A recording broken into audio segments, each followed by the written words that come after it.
good afternoon, and I want to make a couple introductions. Obviously, Chief Michael Moore of the Los Angeles Police Department. I'm joined here today by the president of WRAP Technology, that is Mr. David Norris, to my far left, and next to him is the Chief Operating Officer, Mike Rotham, with WRAP Technology. And I also have two of my subject matter experts in leadership within our Police Training Bureau, and that is Deputy Chief Martin Baeza and the captain here for Training Division, Captain Pete Casey. So the kind of the run of the show, what we're going to do here today is I'm going to talk briefly about this new technology and how the LAPD is going to roll this out over the next 4 months and evaluate it as a tool for us in dealing with challenging circumstances. I'll give some detail about that. We're also then going to move over to my immediate left, and we're going to see two demonstrations. One where the WRAP Bolo is deployed on a mannequin, and you'll see the cord as it's moved towards the figure, and it wraps and what it's designed to do. Secondly, and this was at the urging of my people, we're going to have the WRAP deployed on me. So we'll deploy it as a means of creating some interest on this, but also to frankly demonstrate just what confidence we have in this item. We think that it can be a real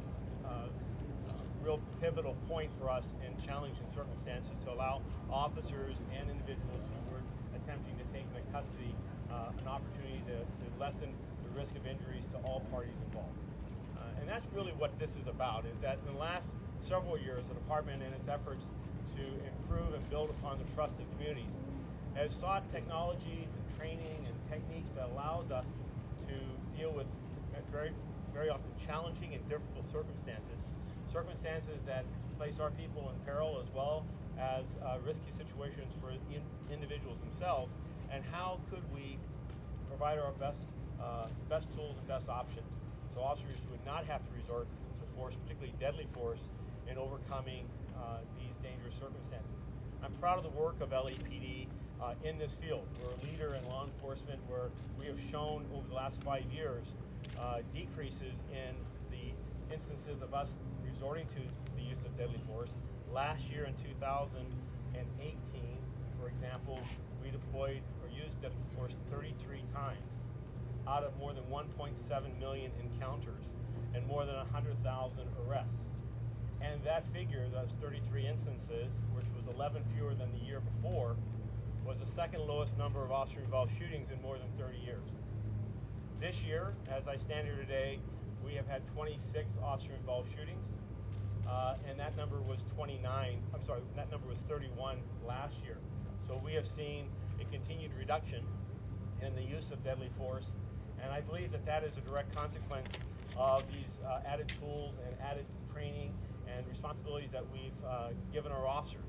And also, in candor, the ability to overcome these challenging circumstances many times by gaining the cooperation of individuals who are attempting to take into custody.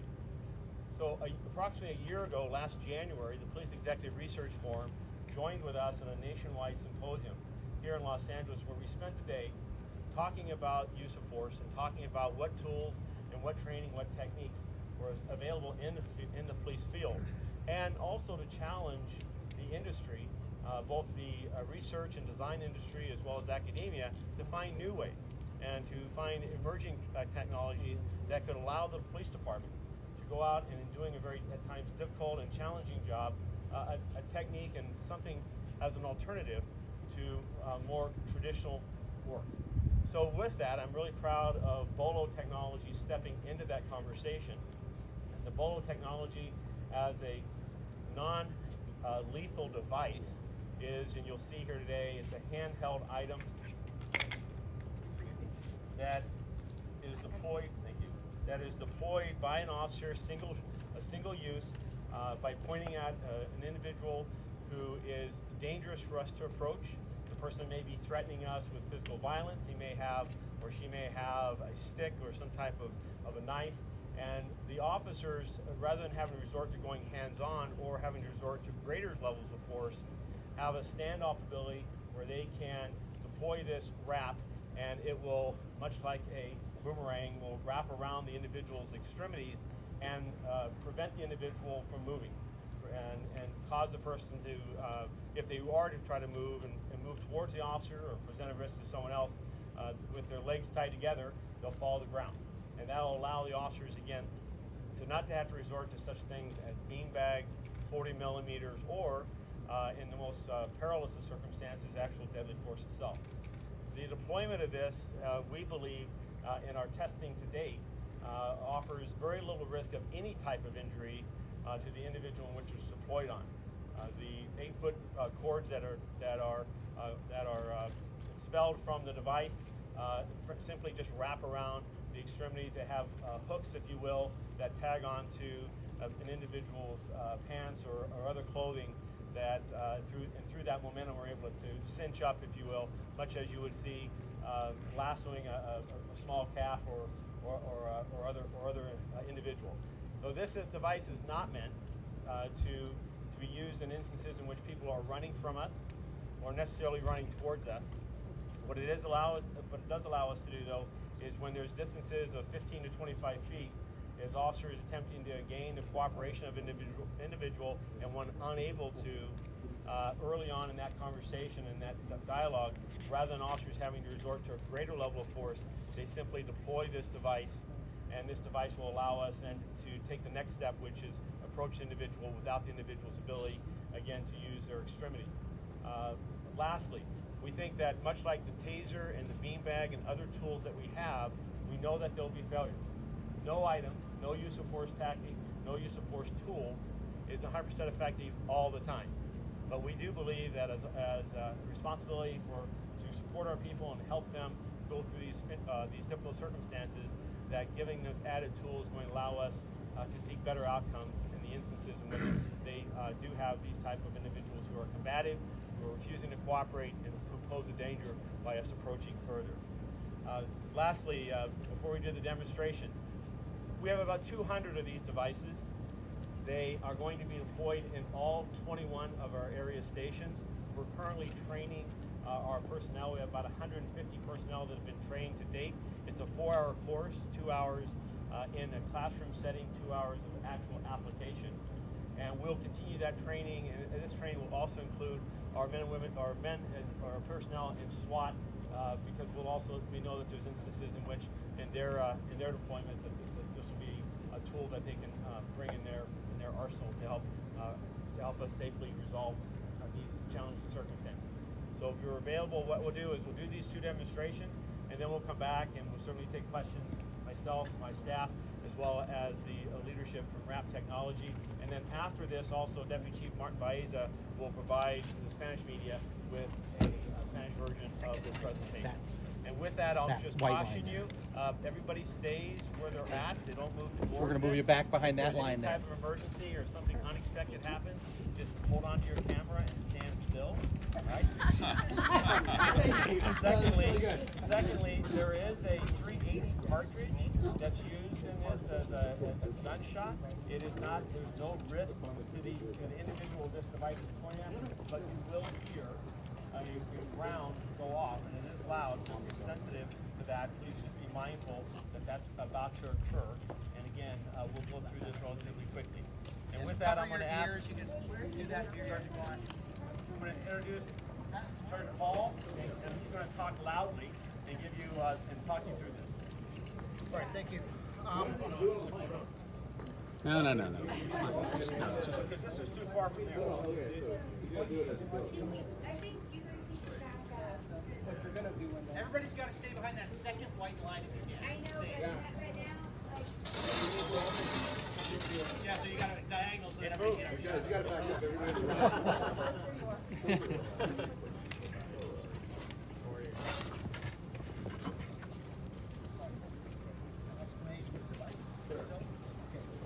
It's a handheld remote restraint device. What I'm deploying is an 8-foot long Kevlar cord with anchors with 4 hooks attached to it.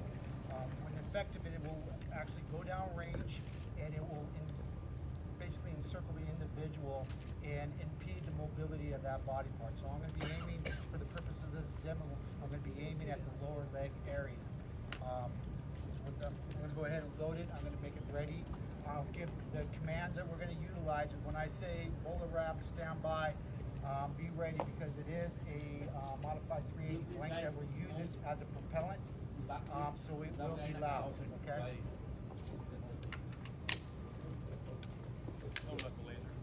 It has a line laser. The purpose for the line laser is so that when I walk it up onto the target, and I'm going to be aiming for the lower legs, it allows me to know that it's parallel to the ground, because I want the core to go around and not at any type of an angle, 45 degree or 90. I want it to be parallel with the ground. All right. BolaWrap ready. All right. Ready? BolaWrap, stand by.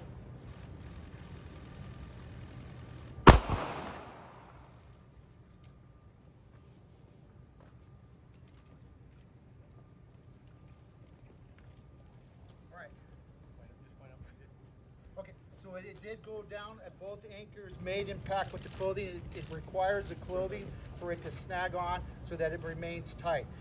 The actual cord around it, it doesn't suck in the body. It just prevents it from being able to widen their legs or anything, which causes that impedance in mobility and stuff.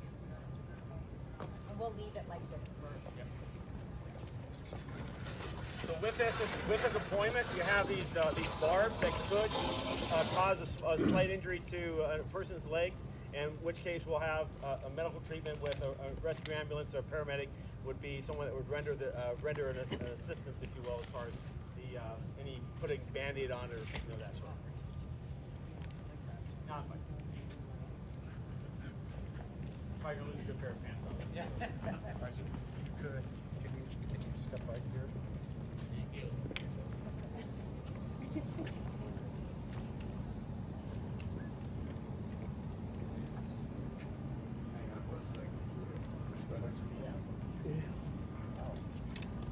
All right, Chief, ready?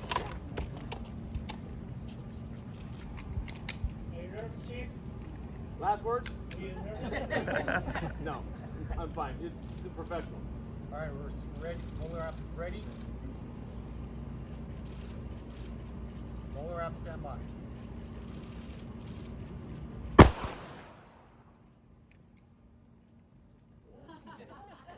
So this is the effect. Did you feel the hooks, Chief? No. No. And then it also prevents him from being able to kick. So one, he can't flee. Two, he's not going to be able to use his feet as a weapon against us anymore. That's good. That's it. So I'll see you guys later.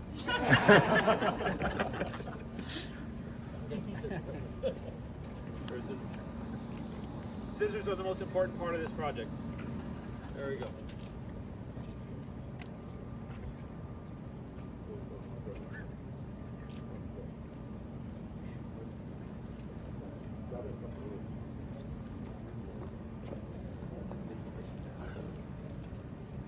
So you guys might want to see. Look. Body. It wasn't rolling, Julio. Would you want to go back and do some questions here, and then we will do it in Spanish. Chief Baez will be doing it in Spanish. And if you guys want to, you guys can circle back in. Yes. So it's green in color. What's important to us in the nomenclature of how we go about with any type of weapons or any type of tools is that green is a non-firearm item. It's a less lethal or non-lethal device. Our tasers, for instance, are also green. That's the nature of the color. I want to thank the manufacturers, because as we began working with this last year, they've done a number of product modifications. For instance, the laser, so that we could deploy it and see an actual striking point. You can see how critical it is that you can identify exactly where this device is going to wrap around the legs or the extremities of the individual, and then getting it level so that its effectiveness is improved. Those type of modifications are something that we look to, not just wrap technology, but any inventor, any agent, or organization or technology that's out there, is the ability to come and work with us and us work with you. We have seen countless times technologies improved by the wisdom of our men and women, and actually what the demands of the field are for these tools to be effective. And that's why that progress many times is a cooperative agreement between private industry and LAPD. In this instance, this donation over the next 4 months is going to allow us, I think, to see further what modifications, if any, how does this tool, what is its strengths, what is its weaknesses. These devices run about just under $1,000 a piece, and the item itself, the wrap, is about $30 per use, but worth lives. If one instance can save us from having resort to greater levels of force or bring increase the risk of injuries to individuals. Questions or comments? Chief, can you think of any case recently, perhaps, that this would have been a better alternative than what your officers did use? Nothing specific that comes to mind, except that we see instances where individuals, particularly in having some type of mental health crisis, are armed with a knife or a stick and are unsafe to approach. I am reminded of a tragedy of an individual that was in a Crenshaw Mall shooting approximately a year and a half ago, armed with a large knife, and as we were trying to bring less lethal, a beanbag and 40 millimeter to bear, so that we would not have to approach him and try to use less lethal to take him into custody. He ran from us, and unfortunately, that circumstance of dangers he posed resulted in an officer-involved shooting, and he died. A tool such as this may have been able to make a difference. That's what these instances are, is that we have instances that take place sometimes in a matter of moments, other times over a longer duration, and there's no perfect scenario or perfect formula. Where our officers are, that's why we have to hire some people with such great emotional intelligence and patience and compassion, is we want them to think, how do I problem solve this? What tools do I have in my belt? What tactics do I have available as a team?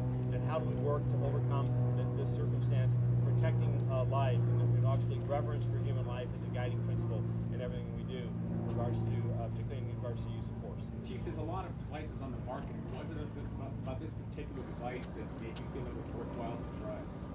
Well, there's actually not that many devices on the market, as much as you would think there would be. I will say that was part of the process of calling this nationwide symposium together, is to challenge the industry that I think there's ample more opportunity left for us to explore what new technologies. We'll have reference to TASER. The TASER as an electronic control device now in its existence for nearly 40 years, all came from the idea of a comic strip magazine back in the 50s and 60s. And of course, everybody remembers Star Trek with the phaser, so to speak. So we know as a culture and as an existence that people want to find alternatives, not have to resort to using one of the crudest forms of any self-defense item, that it being a firearm. So this device has risen to the top because, again, the technology, the organization that sponsors it, that's designing it, stepped into a cooperative arrangement with us. They listened and they paid attention to necessary modifications that would improve it and make it fieldable. One thing that is critical here is that we just can't take out experiments and wonder in these life and death situations whether or not it'll work. We have to have some assurance that in a situation, when reasonable, that there's a reasonable opportunity that this is going to be something that's going to add to the solution and make the situation better, not make it worse. Chief, what would we be looking for? Because it looks like, would it work if someone's legs were wide, if it was running, what are the limitations of it? So presently it will not be used on individual running because we think that it's what we know of it so far is that it's limited as far as its ability to lasso, if you will, or be effective in a person that is fleeing and is in motion. So this is meant for individuals that are standing. As to the girth or the width of the legs, we believe that the length of the cord is such that in the circumstances in which we'll deal with this, that will be effective with any type of restraint around the legs that this will offer. Certainly holding their feet closer together would be helpful, but we'll bargain through this and try to use this as an alternative to having to resort to use of a taser, use of a beanbag, or something that is of a higher level of force. And also, if someone has a knife, you cut it with scissors, couldn't they just cut it with a knife? Well, that's yes, obviously they could, and they could try to wrestle the item, unlasso themselves. But what that gives us is time. What happens is while they're doing those activities, that gives our team on on the scene the ability to seize that moment and move forward, take control of their arms and legs. This is not going to be a fail-safe. It's an individual who sees this, for instance. We see people today that are aware of the weapon systems that we have, and when they see a beanbag or they see a 40 millimeter, those type of weapon systems or taser, they change their strategies and an effort to either flee or to increase their level of aggression towards us. So this again is no panacea, but it's another tool, and it really deals with the circumstance in which we have an individual who poses a risk to us if we approach them. Many times suffering from mental illness, oftentimes maybe holding an item like a stick or a knife that would again pose an imminent risk to the officers, and gives us some standoff distance to deploy it, and then with that to be able to then take the next step. What is the next step? Well, if they're still armed with a knife, for instance, it may not be to approach, but we do know that this is going to allow us to restrain them so that they don't pose necessarily an imminent danger to others around them. And we still have other tools that we can still deploy on them. But this is meant to keep us from going hands-on with an individual that could cause officer serious injuries or cause us to have to escalate in defense of our own life. But you wouldn't use it for someone armed with a gun? We would not use this for someone armed with a gun. The nature of a handgun, I would not see us doing that. I would say that our efforts, and I'm particularly proud of our men and women, or our people in SWAT, because they have many instances the time and the ability to recover and to have more, to have plans that even though a person's armed with a firearm, they find strategies to disarm and overcome without having to resort to deadly force. But generally, an individual armed with a firearm poses such an imminent risk and the ability to transition to deadly force that this is not a tool that we would expect our personnel to use, because it exposes them. You have to get within 15 to 20 feet of the individual in order to use it, and frankly that is a no-win situation with a person who's armed with a firearm. And do they have to be wearing pants, or would you use it on someone with bare legs? Generally, we would not want to use it on someone with bare legs. But again, I think it poses with, if the person's wearing bare legs, the person had bare legs. This also has the upper body extremities that can be used, so it doesn't have to be the legs. We've demonstrated the legs today. But the other aspect is, what is the nature of the risk? And we're trying to constantly strike the balance of we may use it on that where we suffer some injuries, just like a taser inflicts barbs on an individual's skin. This would inflict these barbs in their skin, but if it were to allow us to transition without having to resort to greater uses of force, then that's a balance that I'll take. Chief, what will determine if this is a successful test period? What would the next step? Would you consider buying them? Yeah, so what I see as being important here, the metrics of this is, first of all, we get our personnel trained, then we deploy them throughout the 21 areas and include our SWAT personnel. Then we see how they're employed by our people. What are the types of instances in which the officers choose or elect to use this tool, and what were the outcomes of those circumstances? Where are there opportunities that we missed because of perhaps the timing of the event, lack of availability of the equipment, lack of familiarity with the equipment? Were there actions by the subject, the individual in which we're deploying this on, that thwarted or defeated the utility of this? So this is an earnest evaluation. I think the 4 months we'll take snapshots between now and then to see what we can learn and any feedback we need to give to WRAP Technologies as far as potential further modifications or how this system can be improved. At the end of the day, this is we are giving our people a lot of tools. When you think about the equipment belt that an officer has today, the amount of equipment that they take out each day, it is sometimes just short of a grocery cart. And so we have a lot of items, a lot of different things, tear gas, or OC spray, taser devices that each are now required to carry, batons, now this device, flashlights, handgun, bean bags, 40 millimeters, and then of course shotguns and so lift and control rifles.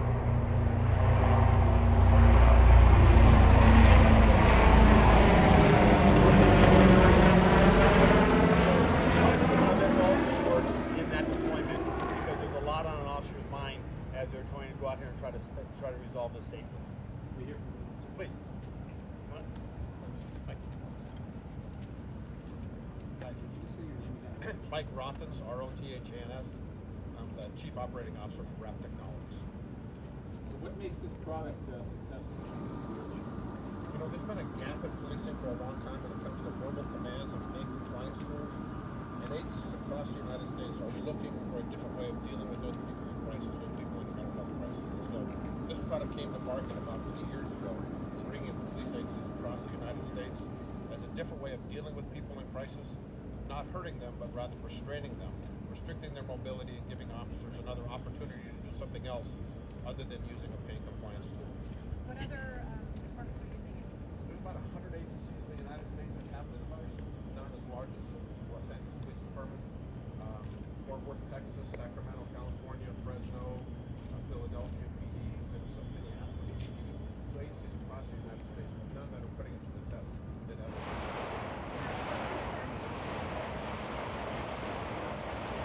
What has been the impact on officer culture with those agencies? You know, as the chief had mentioned, it's really not something that we can get to level of force. It's much more than it is.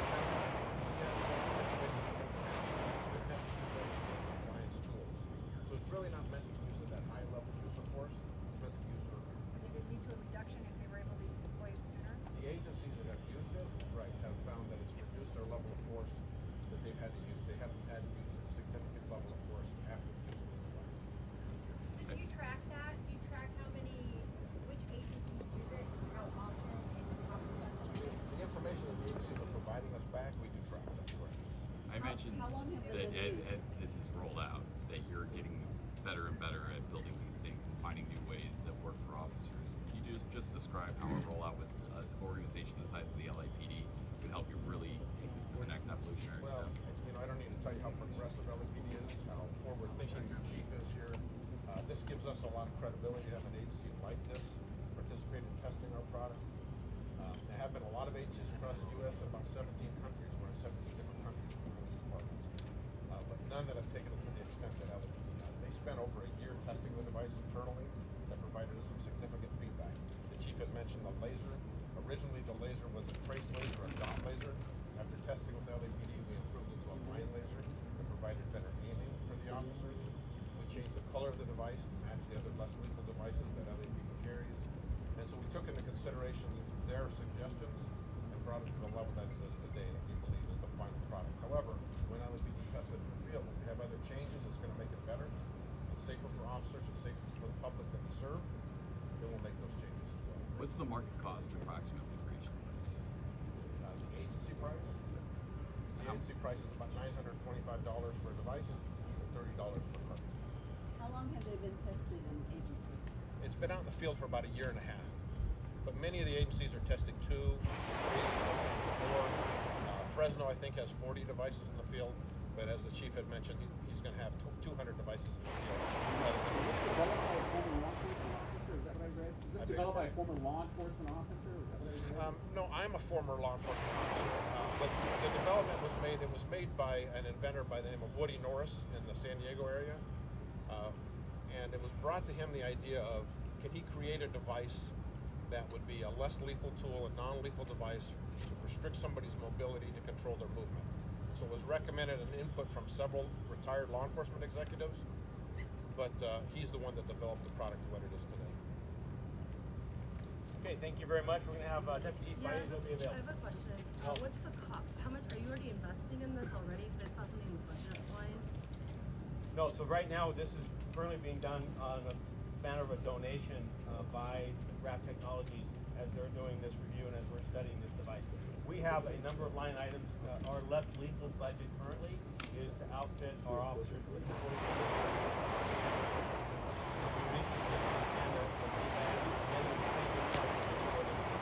as well as our electronic control device, the taser, there's a current model refresh that's going on in there. But then in their budget that went out like a couple weeks ago, you guys had the BolaWraps in there. How much would that line out? So we haven't adopted it yet, but again, the effort would be as to if this was to grow and it be department-wide, which frankly 9 devices in each of the 21 areas is a pretty good deployment. However, if we're going to adopt this formally, I could see that number doubling or tripling, and I believe that again we would attempt to find funding sources to support this that evolution. But we're not there yet. we want to do is want to put it, but we also want to go out with a large enough number so that we could, over a 4-month period of time, test it and actually see it in practice. Too many times in the past we've gone out with prototypes that have been so small or small in number that we really can't test. It takes us a year to accomplish the amount of testing that we want to get done to see the exposure and see how it actually works or doesn't work. This right here will give us some easy. Thank you all. We're gonna do a Spanish, so if the Spanish media, if you want to stay. And what I would ask is everybody that can keep it down a little bit so that we can do the Spanish language without it being disturbed. Thank you. You do that too.